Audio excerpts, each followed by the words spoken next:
মহান রব্বুল আলামিনের জন্য যিনি আমাদেরকে সৃষ্টি করেছেন, ঠিক কি না বলে? মুসলমান, আমাদের হায়াতের মালিক কে? আমাদের রিজিকের মালিক কে? আমরা কার গোলাম? এই আসমান কার? জমিন কার? কোরআনে আছে কি আছে না? বলে বলুন, আছে কি আছে না?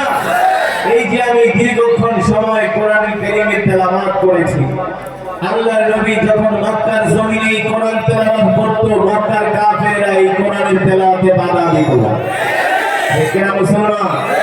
আবু জেহেল যে কোরআনে বাধা দিয়েছিল, আবু লাহাব যে কোরআন তেলাওয়াতে বাধা দিয়েছিল, আবু জেহেল আবু লাহাবের অস্তিত্ব টিকে নাই, ঠিক কি না বলে? উতবা শাইবাদের অস্তিত্ব আল্লাহ বিলীন করে দিয়েছে। ইতিহাস সাক্ষী, যুগে যুগে যারা এই কোরআনের বিরুদ্ধে অবস্থান নিয়েছে, দ্বীন ইসলামের বিরুদ্ধে অবস্থান নিয়েছে, আল্লাহ তাআলা তাদের অস্তিত্ব বিলীন করে দিয়েছে। ঠিক কি না মুসলমান? আপনারা যদি ঠিক বলেন তাহলে ঠিক, ঠিক না বললে তারপরেও ঠিক। কোরআন ছিল, কোরআন আছে, কোরআন। ইসলাম ছিল, ইসলাম আছে, ইসলাম। কিন্তু যারা ইসলামের বিরোধিতা করেছে তারা থাকতে পারে নাই, পারবে না। আগামীর বাংলাদেশ হবে আলেম ওলামার বাংলাদেশ। আগামীর বাংলাদেশ হবে ইসলাম পন্থীদের বাংলাদেশ। আগামীর বাংলাদেশ হবে মদিনা আল ইসলামের বাংলাদেশ।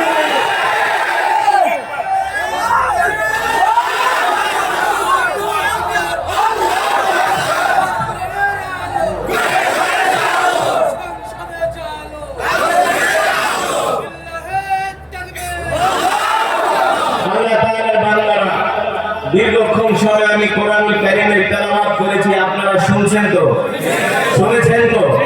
হৃদয়ের কান দিয়ে শুনেছেন? যদি শুনে থাকেন, এক এক হারফে 10টি করে নেকি পেয়েছেন। এই মজমায় যারা উপস্থিত হয়েছেন সকলেই এক খতম করে করে কোরআনুল কারীমের সওয়াব পেয়েছেন। ঠিক কি বলেন?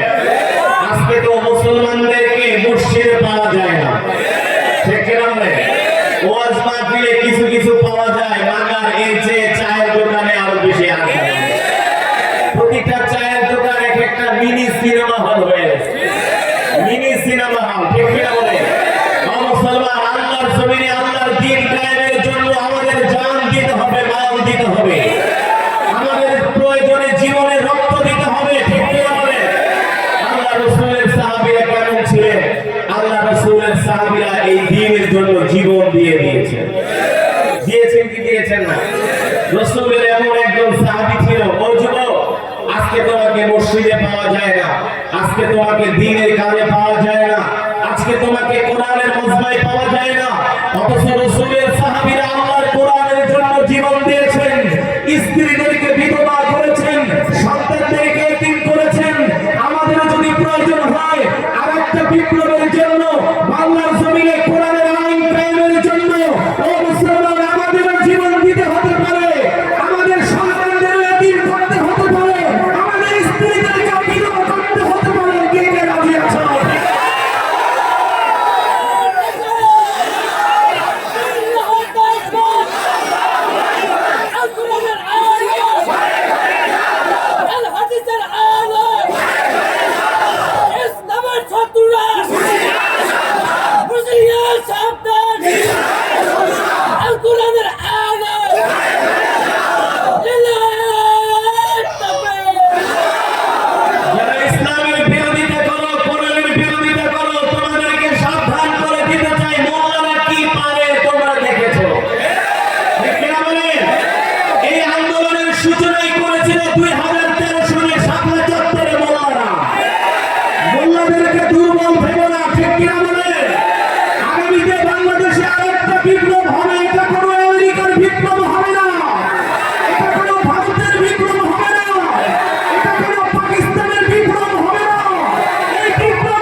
প্রতিষ্ঠিত রাখবে।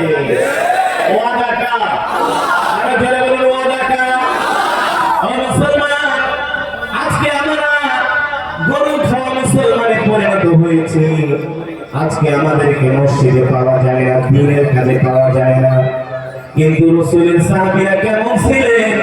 মাত্র 313 জন মুসলিম মুজাহিদ রাসূলের সাহাবীরা 1000 কাফেরের সাথে লড়াই করেছেন। ঠিক কিনা বলেন? মাত্র 313 জন দুর্বল সাহাবী যুদ্ধের ময়দানে চলে গিয়েছেন। আল্লাহর নবী 313 জন সাহাবী নিয়ে যখন বদরের প্রান্তরে গেলেন, একদিকে দুর্বল 313 জন আর অন্যদিকে শক্তিশালী অস্ত্রে শস্ত্রে সজ্জিত মক্কার কাফেরদের বিশাল 1000-এর বাহিনী। ঠিক কিনা বলে? কিন্তু 313 জনের সামনে মক্কার কাফেররা টিকতে পারে না। পারছে? 313 জনের সামনে 1000 মক্কার কাফেররা টিকতে পারে না। ঠিক কিনা বলে? কেন পারে নাই? কারণ কি? কারণ কি? সাহাবীরা তো আমাদের মতো গরু খাওয়া মুসলমান ছিল না, সাহাবীরা ছিল ঈমানওয়ালা মুসলমান। সাহাবীরা ছিল কি? ঈমানওয়ালা মুসলমান। যতক্ষণ বয়ান চলবে ততক্ষণ ময়দান কাটবে। ঠিক আছে? আরেকটা ওয়াদা করেন, কমিটমেন্ট করেন, বয়ান চলবে কতক্ষণ? কতক্ষণ? কালকে ডিউটিতে যাওয়ার দরকার নাই, ডিউটি শেষ, প্রয়োজন নাই। আমাদেরকে ডিউটিও করতে হবে, অর্থ কামাতে হবে, সেই অর্থ দিয়ে আল্লাহর জমিনে দিন কায়েম করতে হবে। আমাদের সবই দরকার আছে। আমরা প্রয়োজনে হাতে তাসবিহ নিতে পারি। ঠিক কিনা বলে? কি নিতে পারি? প্রয়োজনে হাতে আমরা তাসবিহ দিয়ে জিকির করি, আবার প্রয়োজনে হাতে আমরা লোহার তরবারিও নিতে পারি। ঠিক কিনা বলে? শুধু তাসবিহই পারলাম ইসলাম নয়, তাসবিহ টিকতে হবে, ব্যবসাও করতে হবে, চাকরিও করতে হবে, আবার প্রয়োজনে রণাঙ্গনে যেতে হবে। ঠিক কিনা বলে? আমি যেটা বলছিলাম, মাত্র 313 জন আল্লাহর পয়গম্বরের সাহাবী 1000 কাফেরের সাথে লড়াই করেছে। ঠিক কিনা বলে? কিভাবে সম্ভব হলো? কিভাবে তারা পারলেন? আজকে সারা পৃথিবীতে আমেরিকা, নেটো মিলে, তারা ইসরায়েল মিলে আজকে গাজাকে ধ্বংসে পরিণত করেছে, অথচ কোনো মুসলমান দেশের শাসক দেখেও না দেখার ভান করছে। কারণ বর্তমানে যারা মুসলিম বিশ্বের শাসক আছে সবগুলো হলো মুনাফিকের দল। এগুলো একটারে দিয়েও ইসলামের বিজয় হবে না। ইসলামের বিজয়ের জন্য ইমাম মাহদী আসতেছে। সে কিনা বলে? আন্দোলনের জন্য আমাদেরকে প্রস্তুতি নিতে হবে। ঠিক কিনা বলে মুসলমান? দেখুন আল্লাহ রাসূলের সাহাবীরা কেমন ছিলেন। আমরা তো গরু খাওয়া মুসলমানে পরিণত হয়েছি, তারা গরু খাওয়া মুসলমান ছিলেন না, তারা ছিলেন ঈমানওয়ালা মুসলমান। রাসূলের একজন সাহাবী যার নাম হলো আবু তালহা। নাম কি? এই যুবক, তোমার মতই ছিল আবু তালহা রাদিয়াল্লাহু তাআলা আনহু। এই আবু তালহা রাদিয়াল্লাহু তাআলা আনহু দ্বীনের জন্য, ইসলামের জন্য এতটা পাগল পারা ছিলেন। আল্লাহর জমিনে আল্লাহর দ্বীন কায়েমের জন্য তিনি এতটা তিনি আবেগপ্রবণ ছিলেন। সব সময় আল্লাহ তাআলার কাছে দোয়া করতেন, আল্লাহ আপনার জমিনে যেন দ্বীন প্রতিষ্ঠা হয়। সুবহানাল্লাহ। দ্বীন প্রতিষ্ঠা ঘরের মধ্যে পয়সা থাকলে হয় না, দ্বীন প্রতিষ্ঠা করার জন্য রাস্তায় বের হতে হয়, ময়দানে আসতে হয়। মাঝে মাঝে ওয়াজ মাহফিল আইসা হুঙ্কার দিলে ঈমানের পাওয়ার বাড়ে। বাড়ে কি বাড়ে না? এই ওয়াজ মাহফিলগুলো শুধু গতানুগতিক ওয়াজ মাহফিল নয়, এই ওয়াজ মাহফিলগুলো হচ্ছে ঈমান বাড়ানোর একটা ফ্যাক্টরি। ঠিক আছে? এখানে আসলে উলামায়ে কেরামদের থেকে কিছু ব্যাটারি চার্জ দিলে ঈমানের পাওয়ার বেড়ে যায়। কেমন হয় ঈমানের পাওয়ার? রাসূলের সাহাবী আবু তালহা নাম কি? আরো জোরে বলেন নাম কি? রাসূলের সাহাবী আবু তালহা রাদিয়াল্লাহু তাআলা আনহু ছিলেন মদিনার সবচেয়ে ধনাঢ্য ব্যবসায়ী, মদিনার সবচেয়ে সম্পদশালী লোক ছিলেন রাসূলের সাহাবী আবু তালহা রাদিয়াল্লাহু তাআলা আনহু। আল্লাহ তাআলা কোরআনুল কারীমের মধ্যে আয়াত নাযিল করলেন, লান তানালুল বিররা হাত্তা তুনফিকু মিম্মা তুহিব্বুন ওয়া মা তুনফিকু মিন শাইইন ফাইন্নাল্লাহা বিহি আলিম। এ যুবকেরা ভালো করে খেয়াল করো বন্ধু, রাসূলের সাহাবীদের ঈমান কেমন ছিল। তারা আল্লাহর জমিনে আল্লাহর দ্বীন কায়েমের জন্য আল্লাহ তাআলার হুকুম তাআলার বিধান মানার জন্য তারা কেমন পাগল করা ছিল রে বন্ধু। রাসূলের সাহাবী আবু তালহা রাদিয়াল্লাহু তাআলা আনহু বলেন, আল্লাহ তাআলা কোরআনুল কারীমের আয়াত নাযিল করলেন, লান তানালুল বিররা হাত্তা তুনফিকু মিম্মা তুহিব্বুন ওয়া মা তুনফিকু মিন শাইইন ফাইন্নাল্লাহা বিহি আলিম। আল্লাহ রাব্বুল আলামিন বলেন, ততক্ষণ পর্যন্ত তোমরা মুমিন হতে পারবে না যতক্ষণ পর্যন্ত তোমরা তোমাদের প্রিয় বস্তু আল্লাহর রাস্তায় দান না করবে। কি বলছেন? আরো জোরে বলো। আল্লাহ তাআলা কি বলছেন? কোরআনুল কারীমের মধ্যে আল্লাহ তাআলা বলছেন, ততক্ষণ পর্যন্ত তোমরা মুমিন হতে পারবে না যতক্ষণ পর্যন্ত তোমরা তোমাদের প্রিয় বস্তুকে আল্লাহর রাস্তায় দান করবে। ঠিক এই আয়াত নাযিল হওয়ার পরে রাসূলের সাহাবী আবু তালহা রাদিয়াল্লাহু তাআলা আনহু এতটা তিনি ভীত সন্ত্রস্ত হয়ে গেলেন, এতটা তিনি ভয় পেয়ে গেলেন। আবু তালহা ছিলেন মদিনার সবচেয়ে বড় খেজুরের বাগানের মালিক। মদিনার এ ভাই উঠাউটি করবেন না, বসেন। উঠাউটি করবেন তো মোনাজাত দিয়ে দিব। যতক্ষণ বয়ান চলবে কোনো উঠাউটি করা যাবে না। রাজি আছেন?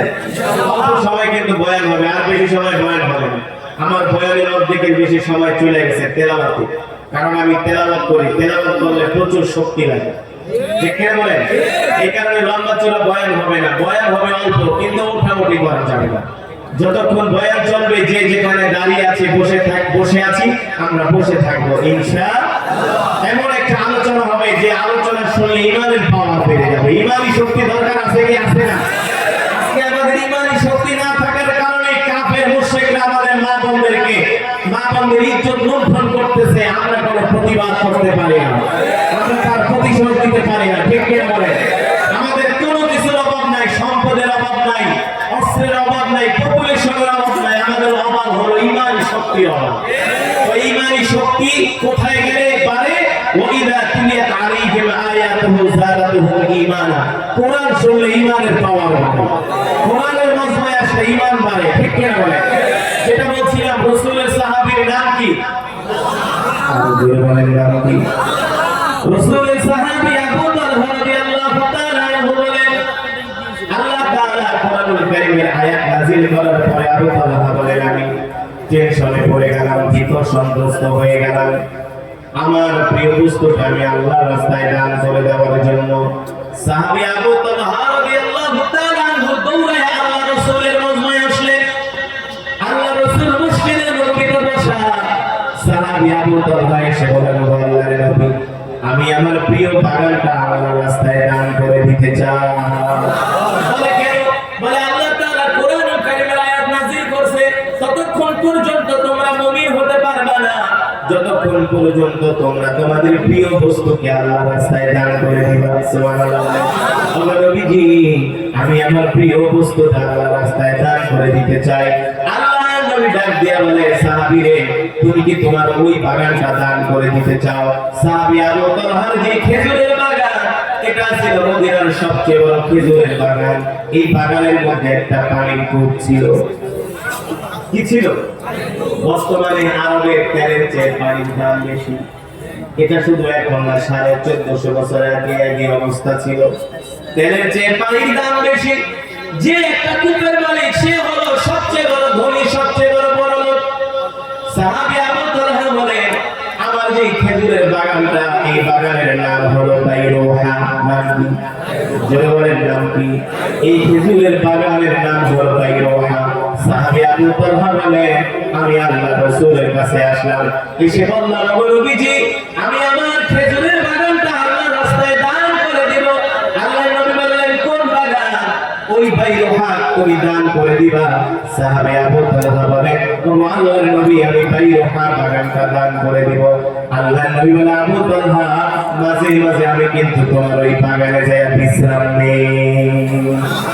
শুধু বিশ্রাম নেই না, আমি তোমার ওই বাগানের কূপ থেকে মাঝে মাঝে পানি পান করি। সাহাবী আবু তালহার এই সবচেয়ে বড় মদিনার খেজুরের বাগানটা ছিল একেবারে মসজিদের নববীর গেটের দরজায়। মুসল্লিরা মসজিদ থেকে নামাজ পড়ে বাগানে যায় খেজুর খাইতেন, পানি পান করতেন। এত বড় একটা দামি বাগান, মদিনার সবচেয়ে বড় বাগান, যার নাম হলো বাইরুহা। সাহাবী আবু তালহা বলেন, ও আল্লাহর নবী, আমি চাই আমি আমার এই বড় বাগানটা আল্লাহর রাস্তায় দান করে দিতে।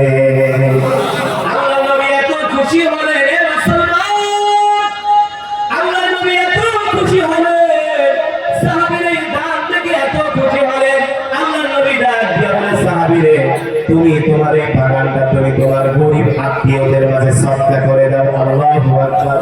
সাহাবী আবু তালহা বলেন, আল্লাহর নবী আপনি যা বলবেন আমি তাই শুনবো। আল্লাহু আকবার। আর বর্তমানে যদি মুসলমানদেরকে যুবকদেরকে বলা হয় তুমি তোমার এত লক্ষ টাকা কোটি টাকা আল্লাহর রাস্তায় দান করে দাও, দেখবেন ওর চেহারার দিকে তাকানো যাবে না। ঠিক কিনা বলে? প্রিয় বস্তু তো দূরের কথা, এই হলো আমাদের ঈমানের অবস্থা। অথচ রাসূলের সাহাবী পাগল পারা হয়ে গেছে। আল্লাহ তাআলার কোরআনুল কারীমের আয়াত নাযিল হওয়ার পরে ভীত সন্তুষ্ট হয়ে গেছে কিভাবে আল্লাহ তাআলার সন্তুষ্টি অর্জন করা যায়। সাহাবী আবু তালহা বলে তিনি শুধু আল্লাহর রাস্তায় খেজুরের বাগানটাই দান করেন নাই রে বন্ধু, মক্কা থেকে 3000 কাফের তারা মদিনায় আক্রমণ করবে, মদিনাকে তারা অবরোধ করবে। আল্লাহ রাসূল জানতে পারলেন মক্কা থেকে বিশাল সুসজ্জিত বাহিনী অস্ত্রে শস্ত্রে সজ্জিত হয়ে মক্কার কাফেররা মদিনায় হামলা করার জন্য তারা রওনা দিয়ে দিয়েছে। আল্লাহর নবী সব সাহাবীদেরকে ডাক দিলেন, হে তোমরা কে কে আছো তাড়াতাড়ি করে তরবারি নিয়ে ঢাল নিয়ে প্রস্তুত হয়ে যাও। মক্কার কাফেররা তারা মদিনায় হামলা করবে, মদিনা দখল করার চক্রান্ত করতেছে। আল্লাহর নবীর এক ডাকে 800 সাহাবী হাজির হয়ে গেলেন। এক ডাকে 800, এক ডাকে কয়শো সাহাবী ছিলেন 800 যুদ্ধ করার মতো, এক ডাকে 800। আর আমাদেরকে ডাক দিলে বলতাম যে হুজুর এই কাজ আছে ওই কাজ আছে। ঠিক না বলে? দাওয়াত ও তাবলীগের ভাইরা মাঝে মাঝে আসে দিনের দাওয়াত দিতে, আসে না? যদি কা ভাই চলেন 3 দিনের জন্য দাওয়াত ও তাবলীগে, কে হুজুর 3 দিনের লেগে দাওয়াত ও তাবলীগে গেলে আমার বউ পোলাপান দেখবো কি বলে, কি বলে না? আমি মালয়েশিয়া প্রোগ্রামে গেছি, এক বাঙালি প্রবাসী বাড়ি বিবাড়িয়া, জিজ্ঞেস করি ভাই দেশের বাড়ি কই, বলে বিবাড়িয়া। মালয়েশিয়া কয় বছর? কয় হুজুর বেশি না 36 বছর। কত বছর? আমি আপনারা ঢাকা শহরে তো 36 বছর থাকেন না, সে মালয়েশিয়া 36 বছর ধরে থাকে। আমি কি বউ পোলাপান কে দেখে? আসমানের দিকে হাত উঠায়, আল্লাহ দেখে। তুমি যে দাওয়াত ও তাবলীগে দাওয়াত দিলে, তুমি 3 দিনের জন্য 40 দিনের জন্য দাওয়াত ও তাবলীগে যেতে চাও না, তুমি অজুহাত দেখাও তোমার বউ পোলাপান কে দেখবো। দাওয়াত ও তাবলীগে গেলে তুমি 36 বছর বিদেশ করতে পারো, 36 বছর বিদেশ করলে তোমার বউ পোলাপান যদি আল্লাহ দেখে, দাওয়াত ও তাবলীগে গেলে আল্লাহই দেখবে। ঠিক কি না বলে? আর যদি দাওয়াত ও তাবলীগে না যাও, দ্বীনের কাজ না করো, ইসলামের কাজ না করো, শুধু অজুহাত দেখাও, তাহলে তোমার বউকে পাশের বাড়ির সেন তোমার জন্তু দেখবে। কথাটা মনে রাখো, তুমি যখন দ্বীনের কাজে বের হবা তোমার জান মালের হেফাজত করবে কে? আল্লাহ বলেন কে?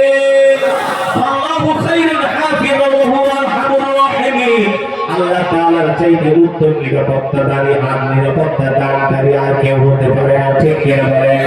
হাসবুনাল্লাহু ওয়া নি'মাল ওয়াকিল, নি'মাল মাওলা ওয়া নি'মান নাসির। যে আল্লাহ তাআলার উপর তাওয়াক্কুল করে আল্লাহ তার জন্য যথেষ্ট হয়ে যায়। হয় কি হয় না? ওই যে রাসূলের সাহাবী আল্লাহর নবী ডাক দিলেন, এই সাহাবীরা আসো, যুদ্ধের ময়দানে যেতে হবে। এক ডাকে 800 মুজাহিদ একসাথে হয়ে গেলেন। সবার অগ্রভাগে তরবারি নিয়ে আবু তালহাকে সবার আগে দেখা যায়। কোন আবু তালহা? ওই যে খেজুরের বাগান দান করছে, যে খেজুরের বাগান দান করছে, বাইরুহা মদিনার সবচেয়ে বড় বাগান, আল্লাহ রাস্তায় দান করে দিয়েছে। আল্লাহ নবী যখন যুদ্ধের জন্য ডাক দিয়েছে, সবার আগে আগে আবু তালহা তরবারি নিয়ে ছুটতেছে যুদ্ধের ময়দানে। সাহাবী আবু তালহা তার তরবারিটা উপরের দিকে উঁচায় ঘুরাইতেছে। সাহাবীরা জিজ্ঞেস করে, আবু তালহা এইভাবে তরবারি উঁচু করে ঘুরাও কেন? বলে শিকারের অপেক্ষায় আছি। কিসের অপেক্ষায় আছি? কি শিকারের অপেক্ষায়? পাখি না গরু? কাফের। সুবহানাল্লাহ। তাদের কথার স্টাইল ছিল কি? ঠিক কি বলেন? তাদের কথাটা পুরাই ছিল সাহসে ভরা, উৎসাহে ভরা। ঠিক কি বলেন? ভাই শিকারের অপেক্ষায় আছি। আল্লাহু আকবার। আমি শিকারের অপেক্ষায় আছি। 800 সাহাবী এবার যুদ্ধের ময়দানে রওনা করে বের হয়ে গেলেন মক্কার কাফেরদের সাথে মোকাবেলা করার জন্য। বদরের প্রান্তরে ছিলেন মুসলমানের সংখ্যা 313 জন, কাফেরের সংখ্যা 1000। এবার উহুদের প্রান্তরে মুসলমানের সংখ্যা হলো 800 আর কাফেরের সংখ্যা হলো 3000। 3000 এর সাথে মাত্র 800 মুসলমান, 800 মুজাহিদ লড়াই করার জন্য তারা প্রস্তুতি নিচ্ছে। আল্লাহর নবী বললেন, হে সাহাবীরা, তোমরা মক্কার কাফেরদের উপরে আক্রমণ শুরু করো। আল্লাহু আকবার। সাহাবী আবু তালহা সবার অগ্রভাগে, যেদিকে আবু তালহা যায় ওই দিকে আর কাফেরদের খুঁজে পাওয়া যায় না। সবগুলার মাথাকে দেহ থেকে বিচ্ছিন্ন করে দিচ্ছে আবু তালহা। আল্লাহু আকবার। জোরে বলেন আল্লাহু আকবার। এমন দুর্বার গতিতে মক্কার কাফেরদের উপরে ক্ষিপ্র গতিতে আক্রমণ করলো। আধা ঘন্টার ভিতরে মক্কার কাফেররা ময়দান ছাড়া হয়ে গেল। আধা ঘন্টার ভিতরে এখন আর আবু জেহেলদের বাহিনীকে ময়দানে খুঁজে পাওয়া যায় না। তারা একবার খায়া ময়দান ছেড়ে তারা মক্কার দিকে দৌড় শুরু করছে। একবার খেয়ে তারা মক্কা থেকে, মদিনা থেকে মক্কার দিকে দৌড় শুরু করেছে। সাহাবীরা তাদেরকে পিছন থেকে ধাওয়া তীর নিক্ষেপ করে। মক্কার কাফেররা বলে, আমাদেরকে জীবন নিয়ে পালাইতে দাও, আর কোনোদিন মদিনার থেকে ফিরে তাকাবো না। এই মুনাফিকের দলেরা মুসলমানের মার খায় তারা মক্কার দিকে ছুটে গেল। সকাল থেকে বিকাল হয়ে যায়, আসর হয়ে যায়, মক্কার কাফেররা আসে না। কিন্তু মক্কার কাফেররা মদিনা থেকে অনেক দূরে যায়, তারা আবার সুসংগঠিত হয়েছে। রাসূলের একজন সাহাবী ছিলেন যার নাম হলো খালিদ ইবনে ওয়ালিদ রাদিয়াল্লাহু তাআলা আনহু, যিনি কোনদিন কোন যুদ্ধে হারে নাই। এই খালিদ এখনো কালেমা পড়ে মুসলমান হয় নাই, সে এখন কাফেরদের পক্ষে। মক্কার কাফেররা কি করলো? খালিদ ইবনে ওয়ালিদের নেতৃত্বে তারা আবার সুসংগঠিত হলো। তারা আবার মদিনায় জোরাঘাটে হামলা করার জন্য তারা প্রস্তুত নিল। ঠিক মুসলমানরা যখন গনিমতের মাল সংগ্রহ করার জন্য ব্যস্ত, মক্কার 3000 কাফের আবার উহুদ পাহাড়ের পিছন দিক থেকে মুসলমানদের উপরে অতর্কিত হামলা করে বসলো।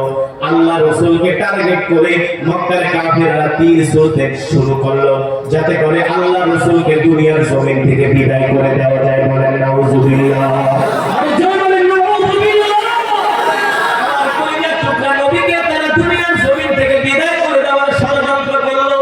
বৃষ্টির মতো তীর নিক্ষেপ করতেছে মক্কার কাফেররা আল্লাহ রাসূলের দিকে। আবু তালহা রাদিয়াল্লাহু তাআলা আনহু যুদ্ধের ময়দানের এক কোণার মধ্যে তাকায় তাকায় দেখতেছেন মক্কার তীরন্দাজ বাহিনী আল্লাহ রাসূলের দিকে ক্ষিপ্র গতিতে ধেয়ে আসতেছে। আবু তালহা এই দৃশ্য দেখে আর দেরি করলেন না, মক্কার কাফেরদেরকে উদ্দেশ্য করে বলতেছে, এ মক্কার কাফের কাপুরুষেরা, তোরা যদি তোদের সন্তানকে এতিম করতে চাস, স্ত্রীকে বিধবা করতে চাস, তাহলে আবু তালহার সাথে লড়াই কর। জোরে বলেন আল্লাহু আকবার। তোরা আমার নবীর দিকে তীর ছোড়স, কেন পারলে আমার দিকে তীর ছোড়। আল্লাহু আকবার। দেখ আমি তোদের তীরের জবাব কি দিয়ে দেই, তরবারির জবাব কি দিয়ে দেই। এই কথা বলতে বলতে মক্কার কাফেররা আল্লাহ রাসূলের দিকে বৃষ্টির মতো তীর ছুড়তেছে। আবু তালহা আর বুঝতে বাকি রইল না, মক্কার কাফেরদের ষড়যন্ত্র হলো আল্লাহ রাসূলকে শেষ করে দেওয়া। মুসলমানরা তাহলে দুর্বল হয়ে যাবে। আবু তালহা রাদিয়াল্লাহু তাআলা আনহু এই বিষয়টা জানতে পেরে তিনি বাজ পাখির মতো দৌড়ে আল্লাহ রাসূলের সামনে চলে আসলেন আর বললেন, আল্লাহর নবী, মক্কার কাফেরদের টার্গেট আমি না, মক্কার কাফেরদের টার্গেট অন্য কেউ না, মক্কার কাফেরদের প্রথম টার্গেট হলো কলিজা টুকরা নবীকে দুনিয়ার জমিন থেকে বিদায় করে দেওয়া। বলেন নাউযুবিল্লাহ। আল্লাহর নবী, আপনি আমার পিছনে আইসা দাঁড়ান। মক্কার কাফেররা যত তরবারি তীর দিয়ে আঘাত করুক, একটা আঘাতও আমি আল্লাহর নবীর গায়ে লাগতে দিব না। হযরত আবু তালহা আল্লাহ রাসূলের সামনে ডাল হয়ে দাঁড়ায় গেলেন, আল্লাহ রাসূলের সামনে ডাল হয়ে দাঁড়ায় গেলেন। আর আল্লাহ নবীকে ডাক দিয়ে বললেন, আল্লাহর নবী, আপনি কিন্তু সামনে যাবেন না, আপনি সামনে গেলে মক্কার কাফেররা আপনাকে দুনিয়ার জমিন থেকে শেষ করে দিবে। আপনি আমার পিছনে দাঁড়ান, আমি আপনার জন্য ডাল হয়ে দাঁড়ায় আছি। আল্লাহু আকবার। এই কথা বলে আবু তালহা ছিলেন একজন প্রশিক্ষিত তীরন্দাজ, খুব অভিজ্ঞ তীরন্দাজ ছিলেন। তিনি একটা একটা করে তীর দিয়ে নিশানা করতেছেন। একটা তীর যখন ছুঁড়ে কাফেরদের গায়ে যেয়ে লাগে, মাথার মধ্যে লাগে, যেই তীর আবু তালহার বিদ্ধ হয় কাফেরদের গায়ে, ওই কাফের আর জমিনে দাঁড়ায় থাকতে পারে না, জমিনে দাঁড়ায় থাকতে পারে না। সাহাবী আবু তালহা এইভাবে করে কাফেরদেরকে হত্যা করতেছেন। আল্লাহর নবীকে ডাক দিয়া বলে, বাবু আল্লাহর নবী আপনি আমার পিছনে দাঁড়ান। নবীজি মাঝে মাঝে মাথা উঁকি মারে দেখে যে কাফেররা কিভাবে হামলা করে। সাহাবী আবু তালহা বলে, আল্লাহর নবী আমি আপনার সাহাবী, আমি তীর চালাতে অনেক বেশি প্রশিক্ষিত, ওদের চাইতে আমি অনেক অভিজ্ঞ, আপনি ভয় পাবেন না। যতক্ষণ পর্যন্ত আমি আবু তালহা বেঁচে আছি, আমার শরীরে একদিন রক্ত থাকা সত্ত্বেও আল্লাহ রাসূলের গায়ে তীরের আঘাত, তরবারির আঘাত তো দূরের কথা, আল্লাহ রাসূলের গায়ে একটা ফুলের ফোঁটাও লাগতে দিব না। যুদ্ধের ময়দানে নিজের জীবন বাজি রেখে আল্লাহ রাসূলকে কিভাবে সান্ত্বনা দিচ্ছেন। নবীজি আপনি কি চিন্তা করেন, ওদের চাইতে আমি অভিজ্ঞ তীরন্দাজ, ওদের চাইতে আমি প্রশিক্ষিত, আমার শক্তি বেশি, আমি পালোয়ান, আমি বীর, এই মক্কার কাফেরদেরকে আমি ভয় করি না। আপনি শুধু আমার পিছনে দাঁড়ায় থাকেন, দেখেন ওদেরকে আমি কিভাবে সাইজ করি, ওদেরকে কিভাবে আমি দুনিয়ার জমিন থেকে বিদায় করে দেই। আল্লাহু আকবার। আল্লাহর নবী সাহাবীর এই কথা শুনে এত খুশি হলেন, এত খুশি হলেন, আল্লাহ রাসূল সাহাবী আবু তালহার জন্য দোয়া করলেন। এক পর্যায়ে মক্কার কাফেরদের তীরের আঘাত, তরবারির আঘাত ফিরাতে ফিরাতে এক পর্যায়ে সাহাবী আবু তালহার বাম হাত মক্কার কাফেররা কেটে তার দেহ থেকে বিচ্ছিন্ন করে দিল। এখন আর আবু তালহার বাম হাত নাই। এক হাত দিয়ে সাহাবী আবু তালহা তীর নিক্ষেপ করে, এক হাত দিয়ে মক্কার কাফেরদের সাথে লড়াই করে। এই দৃশ্য দেখে যখন যুদ্ধ থেমে গেল, সাহাবী আবু তালহার শরীরের মধ্যে একটা, দুইটা, তিনটা, চারটা না, এ সাহাবীরা, এই যুবকেরা শুনে রাখো, রাসূলের সাহাবীরা কেমন ছিল। যখন যুদ্ধ থেমে গেল, দেখা গেল সাহাবী আবু তালহার শরীরের মধ্যে 70টার উপরেও তীরের আঘাত লেগেছে। কয়টার উপরে? 70টার উপরে সাহাবীর শরীরে তীরের আঘাত আর তরবারির আঘাত লেগেছে। তার বাম হাত মক্কার কাফেররা কেটে নিয়েছে। আল্লাহ রাসূল বলে, এই উহুদের দিন হলো আজকে আবু তালহার দিন। আবু তালহা হলো উহুদের ময়দানের সেনানায়ক। সুবহানাল্লাহ। আল্লাহ নবী এত খুশি হলেন। মুসলমান, তারপর সাহাবী আবু তালহা নিজের প্রিয় বাগানটা আল্লাহর রাস্তায় দান করে দিয়েছে। শুধু এখানেই শেষ নয়, শেষ পর্যন্ত জিহাদের ময়দানে গেছে। এখানেই শেষ নয়, তার যত সম্পদ ছিল সব সম্পদ আল্লাহর রাস্তায় দান করে সাহাবী আবু তালহা নিঃস্ব হয়ে গেছে। কি হয়ে গেছে? নিঃস্ব, একেবারে নিঃস্ব। কেমন নিঃস্ব? উদাহরণ দিব, শুনবে কেমন নিঃস্ব ছিল। সাহাবী আবু তালহা আর তার স্ত্রী এক কাপড় দিয়ে জীবন যাপন করে, একটা কাপড়।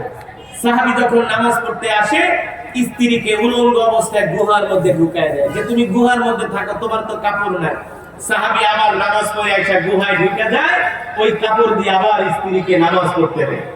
এমন সাহাবী আবু তালহা প্রতিদিন আল্লাহ রাসূলের পিছনে যে সাহাবী আবু তালহা নামাজ আদায় করে।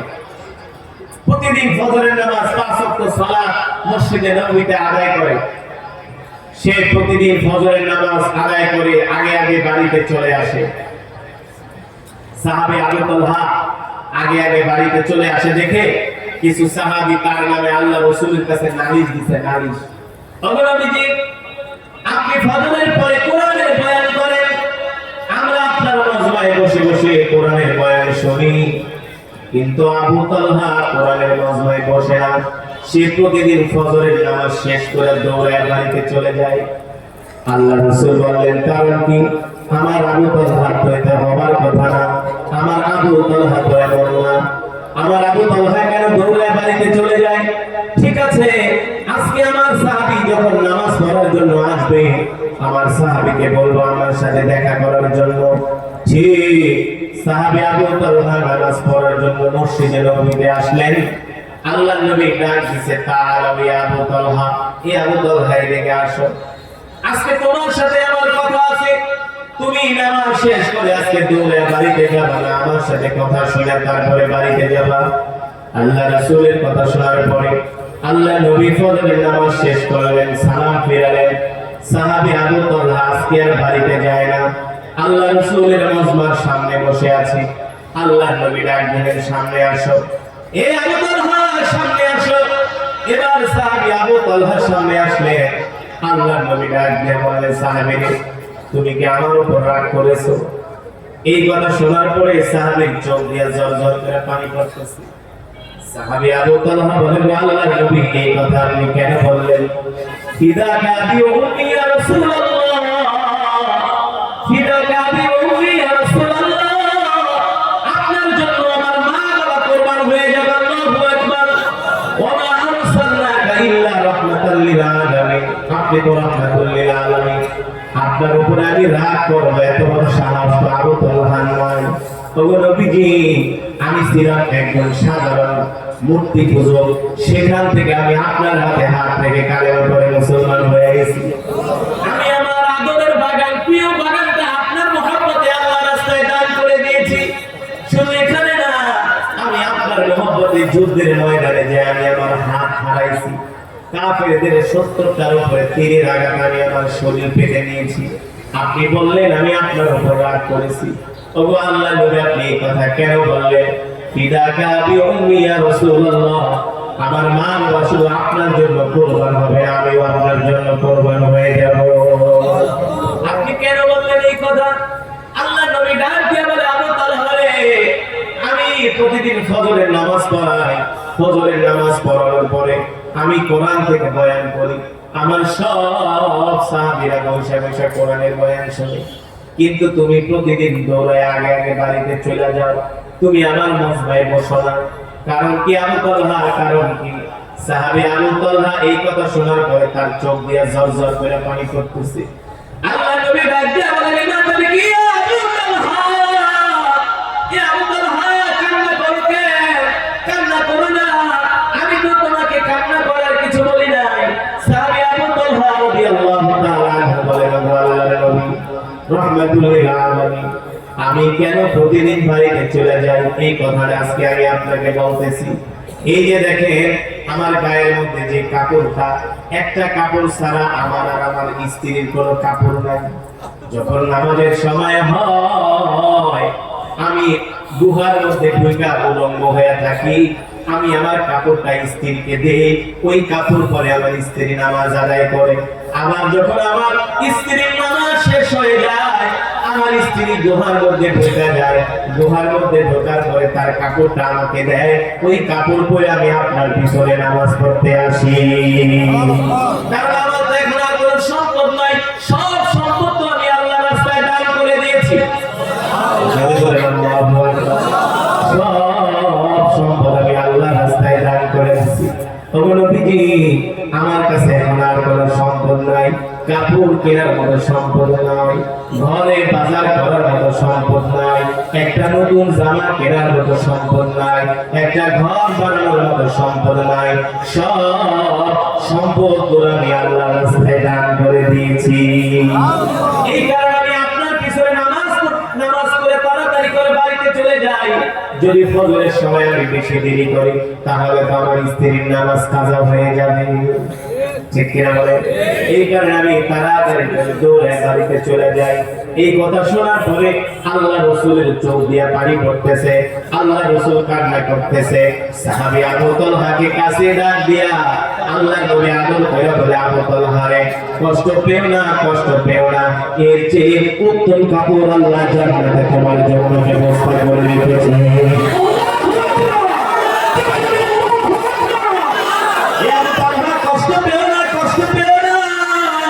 তুমি যে দিনের জন্য স্যাক্রিফাইস করতেছো আবু তালহা, এর চেয়ে উত্তম কাপড় আল্লাহ তোমার জন্য রেখে দিয়েছেন। আল্লাহু আকবার। হে সাহাবী আবু তালহা, তুমি তো আমার ওই সাহাবী, তুমি তো আমার ওই সাহাবী, তোমার প্রিয় বাগানটা আল্লাহর রাস্তায় দান করে দিছো। তুমি তো আমার ওই সাহাবী, তুমি জিহাদের ময়দানে সবার অগ্রভাগে থেকেছো। আল্লাহু আকবার। ও মুসলমান, এই ছিল রাসূলের সাহাবীরা। আর আজকে আমাদের অবস্থা কি? আমাদেরকে নামাজে পাওয়া যায় না, দ্বীনের কাজে পাওয়া যায় না, কোরআনের কাজে পাওয়া যায় না। আজকের মাহফিল থেকে আমরা প্রতিজ্ঞাবদ্ধ